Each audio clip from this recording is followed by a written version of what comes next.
संत तुकोबाची गाथा बीज स्वरूप अभंग शब्द मर्माचे भांडार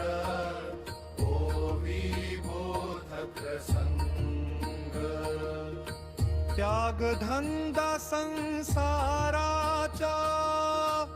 बहुदुःखास सोसोनी